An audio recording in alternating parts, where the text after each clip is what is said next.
Il arrive un moment où l'on ne parvient plus à rester au seuil et on chemine, on explore, on découvre les ombres et puis la lumière. Et un peu plus tard, étrangement, cette lumière ne suffit plus. Un moment où l'on sent l'appel d'une nuit plus profonde, d'un abîme, mais qui étrangement n'est pas vide, mais peut-être empli d'un savoir ancien. Alors nous avons déjà marché dans l'ombre, nous avons déjà écouté ces murmures, compris les peurs qui l'habitent, identifié quelques-uns de ces masques. Mais aujourd'hui, après avoir cheminé, l'heure est venue d'aller un peu plus loin. Non plus pour regarder l'ombre, mais l'habiter, devenir l'ombre, ou la traverser, et en extraire l'essence si pure. Descendre plus bas que ce qui est déjà connu. Franchir encore une porte, mais une porte qui ne s'ouvre que lorsque l'on a tout abandonné. Car il existe une ombre plus ancienne encore. Une ombre qui ne se révèle qu'à celles et ceux qui osent la réclamer. Bienvenue dans le cercle de Murmures de sorcières, le podcast des femmes prêtes à s'explorer, cheminer pour se libérer des blessures et apprendre à rayonner leur plus belle lumière vers le monde. Je suis Corinne Delenner, votre hôte, un peu écrivaine, un peu conférencière, un peu podcasteuse, mais également accompagnatrice de la femme sorcière. Et je suis honorée de te présenter ce nouvel épisode. Alors je sais que je vous ai déjà présenté un épisode qui s'intitulait d'ailleurs L'appel de l'ombre. Mais comme dans tout cheminement, nous faisons des allers et retours et à chaque porte que l'on ouvre, quelque chose à explorer, à accepter, à se pencher et puis à accueillir, apaiser, transmuter et intégrer. Et comme pour tout réveil, éveil, je pense que le travail de l'ombre se fait vraiment par étapes, car lorsque l'on chemine, eh bien, la lumière apparaît, mais d'autres ombres apparaissent également, enfouies et désireuses que l'on se penche sur elles. Alors vous allez me dire, oui, mais Corinne, pourquoi parler 2 fois de l'ombre ? Parce que dans le premier épisode, nous nous étions un peu contentés d'explorer un peu l'ombre. Mais aujourd'hui, j'ai envie d'aller gratouiller la prochaine couche et apprendre à fusionner avec l'ombre.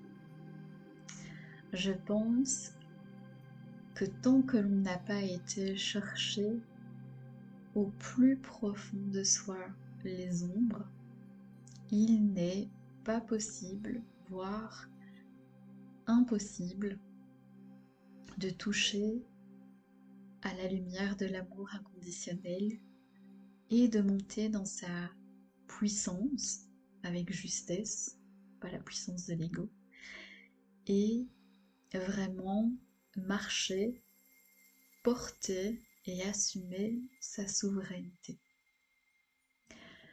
Aujourd'hui, nous ne serons plus seulement dans l'introspection, ce qui est déjà merveilleux.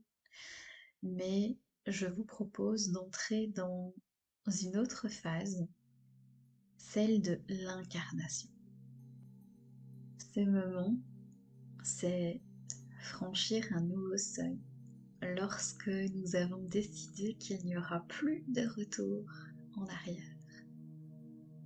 Alors, chère belle âme, aujourd'hui tu marches sur un sentier que tu connais déjà et tu es descendu ici une première fois. Tu as visité tes blessures, tes mémoires, tes résistances et tu as vu ce que tu avais refoulé et retenu aussi ce que tu avais rejeté. Mais il y a ce petit quelque chose qui te retient encore, comme un voile, un murmure, une présence encore en arrière-plan. Et c'est l'ombre qui n'a pas encore été nommée. Cette ombre, elle ne se manifeste plus sous la peur visible. Elle n'apparaît plus comme une douleur lancinante ou immédiate. Elle est plus subtile, plus ancienne, peut-être un peu plus sacrée et plus enfouie. Et cette ombre, c'est l'oubli. L'oubli, ce que tu ne sais même pas que tu avais perdu, ce que ton âme a caché pour survivre, et ce que tes lignées ont enterré dans le silence. Alors, respire profondément. Nous allons descendre. Nous allons descendre avec une première question. Et si ce que tu croyais être toi n'était qu'une version édulcorée de ton essence véritable? Es-tu prête à aller chercher la part que tu n'as jamais rencontrée? Parce que dans les profondeurs de ton être, il existe des archétypes primordiaux, des facettes oubliées de ta puissance. Et elles se sont fragmentées avec le temps. Elles ont été scellées sous des couches d'adaptation, de suradaptation, de conditionnement, de blessures héréditaires et aussi de silence imposé. Mais lorsque tu décides de réclamer, elles se révèlent. Et tu n'es pas ici pour suranalyser et surtout pas pour les juger. Tu es ici pour les rencontrer, pour les accueillir, pour leur parler, les apaiser, les aimer, et puis pour les incarner. Et il y a 4 figures justement qui émergent de l'obscurité et elles te regardent. Elles attendent que tu te penches sur elles avec amour, avec compassion, peut-être aussi avec un peu de tendresse et aussi avec beaucoup de confiance. En premier lieu, il y a la femme ancienne et sacrée. C'est celle qui a toujours su, mais que tu as peut-être rencontrée trop tôt. Et tu sens sa présence assise dans l'ombre. Elle est vieille, mais pas dans le sens du temps humain. Je dirais plutôt ancienne, archaïque, mais infiniment patiente. Par contre, son regard, il est perçant, parce qu'elle n'attend rien de toi. Elle ne parle pas en mots et elle ne ressent pas le besoin de t'expliquer parce qu'elle sait. Et la femme ancienne, c'est la gardienne du savoir brut, celui qui ne s'explique pas qui ne se justifie pas, mais qui se ressent, qui se vit. Et tu l'as peut-être rencontré autrefois dans un rêve, dans une vision, dans une intuition fulgurante, mais tu l'as peut-être rejetée parce qu'elle ne demandait pas ton consentement pour exister, parce qu'elle te montrait des vérités que tu n'étais pas prêt à entendre, parce qu'elle n'était ni rassurante, ni douce, ni maternante. Elle est la connaissance sans filtre, sans émotion, sans détour. Et si elle te regarde aujourd'hui, c'est certainement parce que tu es prête. Et je vais te proposer de te poser cette deuxième question. Quand ai-je su quelque chose avant que cela ne se produise et que j'ai refusé d'écouter? Quelle vérité intérieure ai-je toujours perçue de ci et de là, mais que j'ai rejetée ou refoulée par peur de ce qu'elle impliquait? La deuxième figure, c'est la bête en cage, ton instinct pur, mais bridé par des années de domestication. Tu entends un grognement sourd, un souffle puissant, une force brute qui fait vibrer l'air autour de toi et qui te fait vibrer intensément. Tu ressens comme une énergie animale, indomptable, mais avec une rage contenue. Ah oui, elle est là. La bête en cage, elle n'a jamais disparu, mais tu l'as enfermée, tu l'as muselée, tu lui as appris à se tenir tranquille. Et elle est l'instinct que tu as sacrifié pour 1 million de raisons. Chaque fois que tu as ignoré ton intuition viscérale pour écouter la raison, chaque fois que tu as retenu cette colère au lieu de la laisser s'exprimer, chaque fois que tu as réprimé un non qui voulait hurler à la place de ton silence poli, et chaque fois que tu as étouffé ce désir pour être acceptable. Mais cette bête, elle n'est pas un danger pour toi, elle n'est pas une menace pour toi, elle est ta force primitive. Elle est la part de toi qui sait survivre, qui sait sentir et qui sait se défendre. Elle est la part de toi qui n'a pas peur du chaos, qui sait que la destruction ou la déconstruction, elle est nécessaire pour renaître. Et je te propose une troisième question. Quand ai-je senti quelque chose de puissant en moi et que j'ai choisi de l'ignorer? Quels instincts ai-je réprimé pour correspondre à ce que l'on attendait de moi? Ensuite, il y a une troisième figure de l'ombre, c'est l'ombre déchue, celle qui détient ta vérité la plus puissante. Et tu ressens par moments une présence un peu étrange. Elle n'est ni hostile, ni bienveillante, mais elle est là. Et tu ne sais pas pourquoi, mais elle te dérange. Et elle a cette tendance à te mettre mal à l'aise. Et c'est l'ombre de toi-même que tu as le plus peur d'incarner. Elle, c'est la vérité, ta vérité cachée, celle qui a été exilée, déchue, parce qu'elle défiait tout ce que tu pensais être. Et elle détient le secret que tu ne peux pas voir. Peut-être qu'elle sait que tu as du pouvoir et que tu as peur de l'exercer.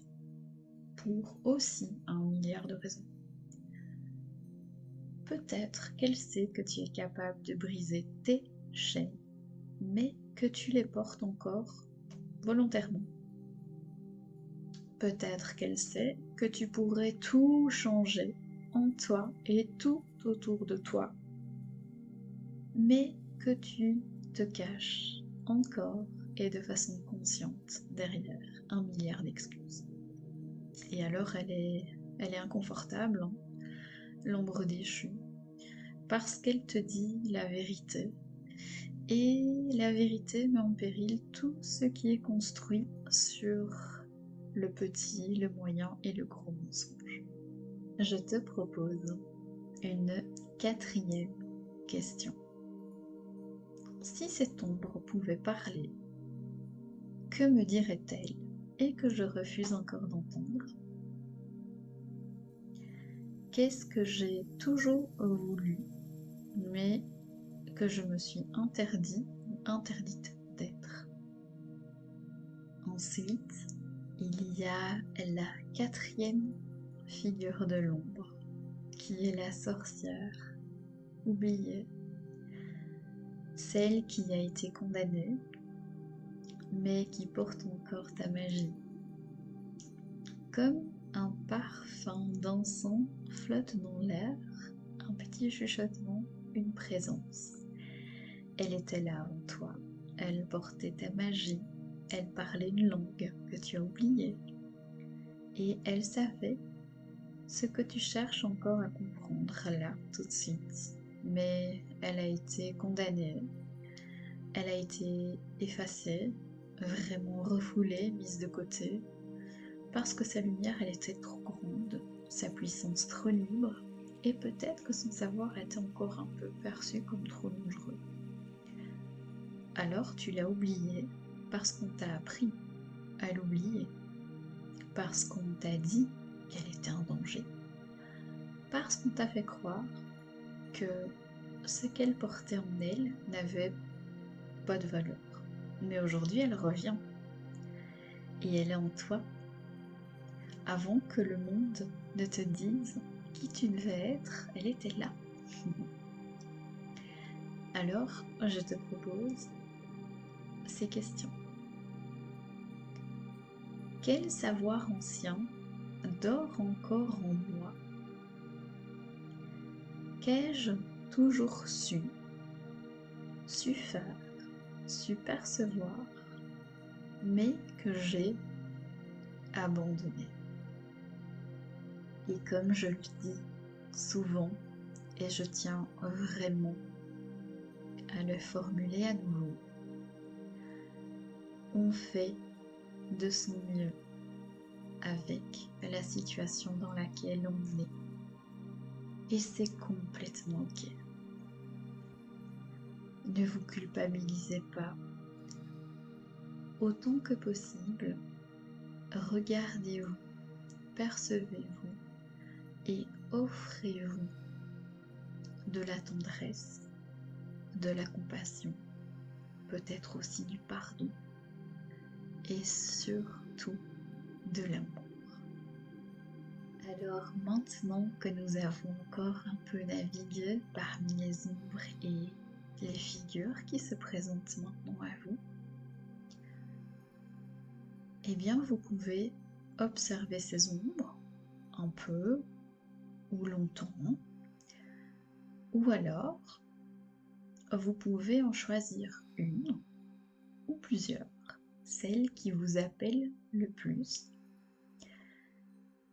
l'inviter ou les inviter à avancer avec vous et à les intégrer en vous,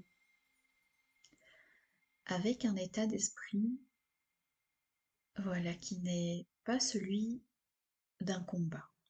Ce ne sont pas vos ennemis, ce sont des guides qui ont été enfouis au plus profond de votre être.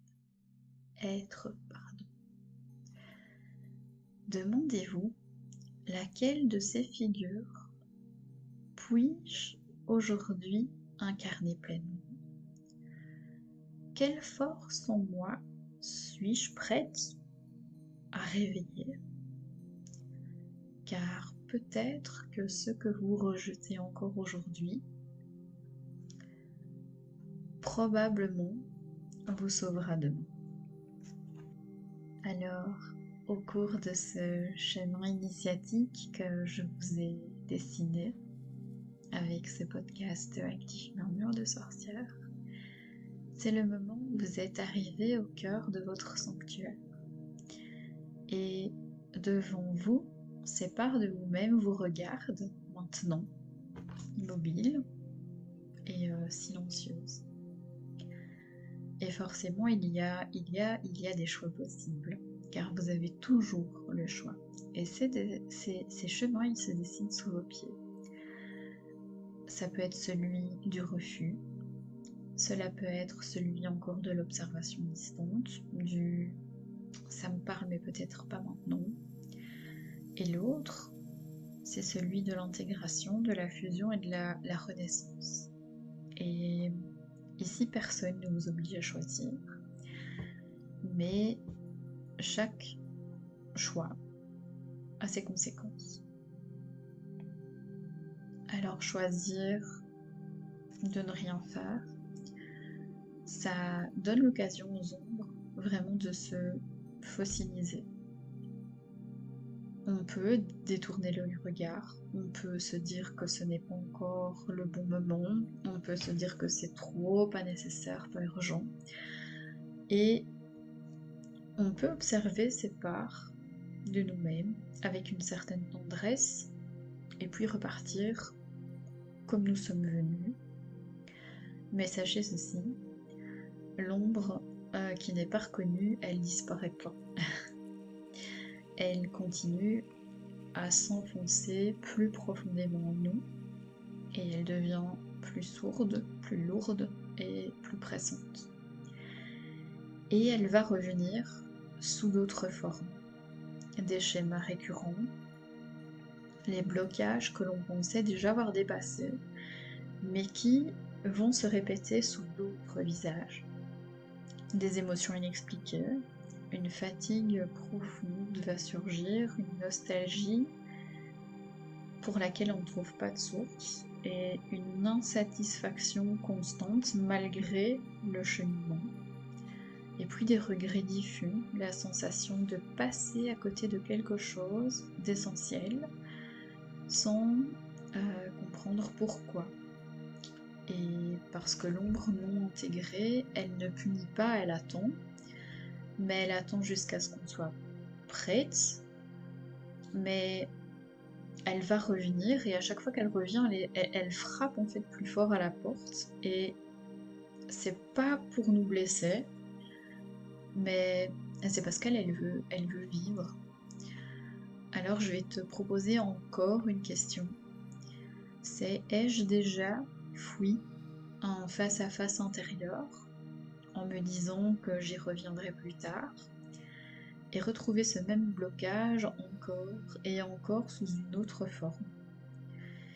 Et il n'y a pas de culpabilité à avoir. Ici, on est devant la possibilité de choix qui vous appartiennent. Et si vous choisissez de fusionner avec ces figures, c'est là que la prochaine initiation commence. L'autre chemin, le chemin de la souveraineté intérieure, celui où l'on choisit en conscience d'accueillir ce qui nous attend. Regardez ces parts de nous qui se tiennent tapis dans l'ombre, qui ne sont pas là pour nous forcer la main. Elles sont aussi des forces dormantes qui ont attendu notre retour. Et alors l'ombre, ces ombres, ces figures, elles deviennent des guides. Ce qui semble être un poids peut être transmuté en force. Ce qui semble être du chaos peut être transmuté en clarté.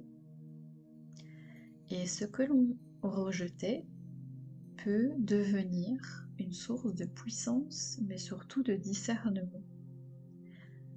Les schémas incompréhensibles, ils se dissipent. On comprend enfin pourquoi certaines choses nous hantent depuis des années.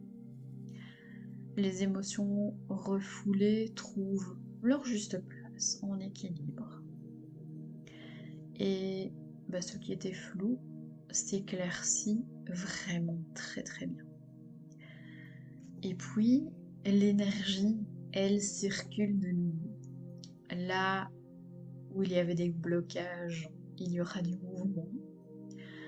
Ce qui stagnait s'ouvre à une transformation profonde et l'intuition s'aiguise, le corps s'allège et la présence que nous avons au monde se renforce. Encore une question. Si j'acceptais totalement ces parts de moi aujourd'hui, en quoi ma vie changerait-elle? Et quels sont les aspects de ma vie qui pourraient être plus fluides, plus alignés et surtout plus vibrants? Et si vous faites ce choix conscient, d'office, il y aura une ombre qui va s'avancer, qui va venir au premier plan. Par contre, à contrario des premières phases, elle va pas demander la permission, elle va avancer parce qu'elle est en vous, dans une version plus brute, plus sauvage, plus indomptée. Elle va s'approcher, elle va vous tendre la main et elle n'aura qu'une seule question, c'est: vas-tu enfin m'écouter, m'accueillir, m'apaiser, me transmuter? Et bien évidemment, le savoir un peu brut comme ça, on peut, et c'est vrai que c'est intéressant de le transformer, parce que le but ici, c'est pas de remonter avec une simple compréhension intellectuelle. c'est vraiment important d'ancrer cette descente dans votre corps, dans votre mémoire et dans votre être le plus profond. Et c'est là en fait qu'entrent en jeu les rituels et la puissance des rituels. Et j'aimerais beaucoup vous en proposer un. Et moi je l'appelle, mais vous pouvez ensuite choisir un petit nom qui vous plaît à vous, mais moi je l'ai appelé le pacte avec mes ombres. Et comme à l'habitude, je vais vous proposer quelque chose d'assez simple, qui demande vraiment peu de matériel. Symboliquement, moi j'aime bien utiliser une bougie noire pour symboliser cette ombre sacrée. Alors ça c'est au choix. Une coupe de vin, d'hydromel ou d'eau, de tisane, peu importe, qui est le symbole de passage et d'intégration. Et alors un morceau de papier épais et même une feuille noire. Et là, c'est vraiment pour ancrer un l'engagement. Comme d'habitude, pour qu'un rituel soit vraiment profond, c'est de choisir de le faire en conscience, de s'octroyer, de s'offrir ce moment de soi pour soi, et autant que possible à faire taire notre mental. Et là, il n'y a que vous pour savoir ce qui vous convient le mieux. Cela peut être une marche dans la nature, cela peut être un moment de méditation ou de méditation guidée, cela peut être un moment de danse extatique jusqu'à rentrer en transe, ou Cela peut se faire dans un bon bain bien chaud ou levé au cœur d'un espace qui vous fait du bien. Alors, comment se déroule le rituel après cet apaisement du mental? C'est on va allumer la bougie et fixer sa flamme et ressentir à l'intérieur de nous une ombre que l'on vient illuminer et qui représente notre essence complète.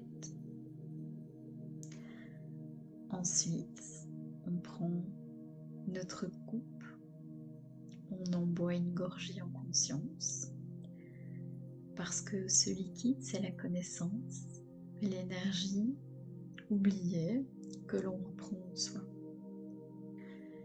Et à voix haute, on prononce ces mots. Je bois à tout ce qui a été oublié. Je réintègre ce qui fut banni.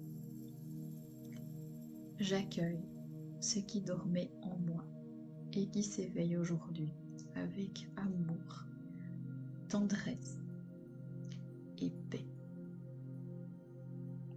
Ensuite, on prend le papier choisi et on écrit le pacte avec l'ombre. Ce que l'on accepte désormais en soi, ce que l'on ne cachera plus et ce que l'on s'engage à incarner avec souveraineté, amour et puissance. Ensuite, on va plier ce papier toujours vers soi jusqu'à ce qu'il soit le plus petit possible. Et ensuite, soit on l'enterre, on l'enfouit profondément quelque part dans la terre, ou on le libère avec amour par le biais du feu. Et qu'il en soit ainsi, le rituel est accompli. Et alors que ce rituel est accompli, normalement vous vous sentirez plus ancré, plus souveraine. Il y aura un alignement qui va se faire dans les jours qui vont suivre. Vous allez ressentir une puissance que vous n'avez peut-être jamais osé réclamer et qui va s'intégrer tout naturellement en vous. Et vous allez ressentir vraiment une fin de toutes ces luttes intérieures. Parce que à partir de ce moment, il n'y aura plus à choisir entre la lumière et l'ombre. Parce que vous serez tout. Vous serez la nuit et le jour, l'ombre et la lumière, le mystère et la révélation. Vous serez entière. Et à partir de ce moment, l'ombre, elle pourrait même vous parler et vous dire ceci. Tu as marché longtemps sans moi. Tu as appris à t'éloigner, à me faire taire, à me fuir. Et j'étais tapie dans tes silences, dans tes hésitations, dans ces frissons que tu ne comprenais pas, dans ces nuits où ton âme appelait sans pouvoir quoi chercher. Mais maintenant tu sais que je n'ai jamais été ton ennemi. Je suis le vent qui souffle à travers les âges, le chant des voix oubliées, le battement sourd sous ta peau, la mémoire d'un feu que l'on a cru éteint. Et je suis ce que tu avais renié, mais je suis ta colère et ta passion, je suis tes instincts et tes visions, je suis tes vérités chuchotées, tes désirs que tu n'as jamais osé revendiquer. Je voulais pas t'effrayer. Je voulais juste que tu me regardes, que tu me reconnaisses, que tu saches que je suis à toi. Et aujourd'hui, tu es revenu tu as plongé vers moi. Et au lieu de trembler, tu m'as tendu la main. Tu as su que je n'étais pas là pour te briser, non, mais pour te rappeler qui tu es. Alors maintenant, s'il te plaît, ne me laisse plus derrière. S'il te plaît, ne me rejette plus dans le silence. Laisse-moi marcher avec toi à tes côtés dans la nuit comme dans le jour, car je suis cette force que tu cherchais partout ailleurs. Tu sais, je suis ton feu secret. Je suis ta vérité profonde et je suis ton ombre, et désormais, alors nous avançons ensemble et je suis tellement heureuse. Alors, embrasse avec moi ta totalité, ta souveraineté. Et c'est sur ce message de ton ombre transmutée que je vais doucement terminer cet épisode. Je suis, comme à l'habitude, reconnaissante de marcher à tes côtés, de te guider un peu vers ta souveraineté. Et je suis réellement heureuse de vous proposer ces épisodes de podcast. Et je vous dis du plus profond de mon être, merci. Merci parce que tous les jours, vous m'envoyez des messages sur mes réseaux. Des messages qui vibrent l'amour et ça fait du bien. Vous savez, j'ai toujours éprouvé de grandes difficultés à cheminer dans des groupes parce que je porte le spectre de l'autisme. Mais à 45 ans et 3/4, là, je me sens faire partie d'un grand groupe de femmes avec des moments doux mais intenses, des moments de lumière, des moments d'amour, de gratitude, de tendresse. Et je vous dis vraiment merci pour ça. Vous me dites merci parce que je vous propose ces épisodes et parce que je vous propose les textes sur Facebook et Instagram. Mais sachez que vous aussi, vous m'apportez quand on discute en message privé, quand vous laissez des messages dans le groupe Facebook Murmure de Sorcières, qui est là aussi pour que vous puissiez discuter les unes avec les autres, en toute sécurité entre femmes, de ce que vous êtes aussi en train de vivre au quotidien. Et avant de terminer cet épisode, j'ai aussi eu le plaisir de vous inviter à procurer un compagnon de voyage. Un compagnon de voyage qui se nomme Dialogue avec mes ombres et qui est un carnet sacré que j'ai écrit afin de vous guider dans ce travail vers vos ombres. D'ailleurs, je remercie déjà toutes les personnes qui l'ont commandé, qui l'ont reçu, qui écoutent ce podcast d'ailleurs, et qui ont déjà commencé à cheminer avec lui. Et donc il est disponible sur ma petite boutique en ligne qui s'appelle aussi murmuredesorcière.com. Je vous dis à la semaine prochaine. Ostara arrive à grands pas. La renaissance aussi arrive à grands pas pour vous, pour la nature et pour moi. Et comme je dis toujours avec beaucoup d'amour, à tout bientôt, votre dévouée sorcière, Corinne.